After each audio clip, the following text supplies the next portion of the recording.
स्वयं जगत जननी जगदम्बा अम्बा मां पार्वती जी नंदी के पास बैठकर शिव की चर्चा करती हैं। इसलिए निवेदन है, यदि कभी मौका लगे आपकी जिंदगी में, कभी जीवन में अगर ऐसा लगे कि बहुत दुख है, बहुत तकलीफ है, बहुत कष्ट है, एक बेलपत्र अपने हाथ में रखो, उल्टे हाथ में, सीधे हाथ से उस बेलपत्र पर अपना हाथ रखिए,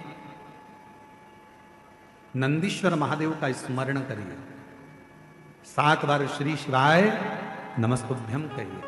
फिर उस बेलपत्र को सीधे हाथ में रहकर, जो नंदी शिव जी के मंदिर में है, दोनों सींग है, उस सींग के ठीक पीछे नंदी का उभरा हुआ भाग है, उस भाग पर नंदीश्वर शिवलिंग का स्मरण कर कर बेलपत्र को चढ़ा दो। इस टंडी का भाग पूंछ की ओर होना चाहिए, पत्ते का भाग मुख की ओर हो, और उस बेलपत्र को बाबा के चढ़ाकर, कितना भी दुख हो जिंदगी में, कितना भी कष्ट हो, नंदीश्वर महादेव का जब स्मरण आप करने लगते हो तो धीरे धीरे वो दुख कटना प्रारंभ हो जाता है, शिव हाथ पकड़ना प्रारंभ हो जाता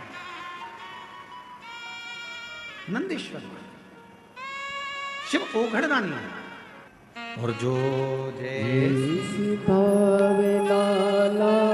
17 साल के बाद बच्चा हुआ, एक बार जोरदार ताली बजाकर स्वागत है।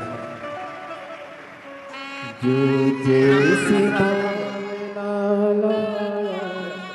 वो वैसा ही फल पाया, नहीं खाली उसे लौटाया, वो मन ही मन हर्षाया, और कर दिया माला माल काशी वाले ने, लुटा दिया भंडार काशी वाले, लुटा दिया भंडार काशी वाले ने, कर दिया माला माल काशी वाले।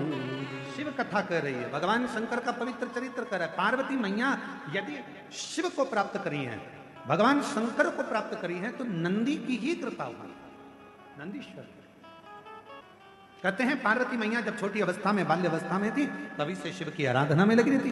कई बार भगवान शंकर वृषभ का रूप लेकर आते हैं, और वृषभ का रूप रखकर आकर मां जगतजननी जगदम्बा पार्वती से बहुत उनके मन की बातों को श्रवण करते हैं। बहुत ऐसी मां जगतजननी। बोला नंदीश्वर महादेव की जय। नंदीश्वर। और कहते हैं कि बाल्यावस्था में एक बार मां जगतजननी जगदम्बा मां पार्वती मैया, मां जगतजननी जगदम्बा मां पार्वती जी एक बार बाल्यावस्था में एक छोटे से वृषभ को देखकर, छोटे से नंदी को देखकर मां जगतजननी जगदम्बा अम्बा ने उनसे भी भगवान शंकर से मंगल विवाह की कामना करी, उनसे भी, और मंगल विवाह की कामना करी। महाराज आज वही शिव की आराधना का सुंदर फल आनंद मां जगतजननी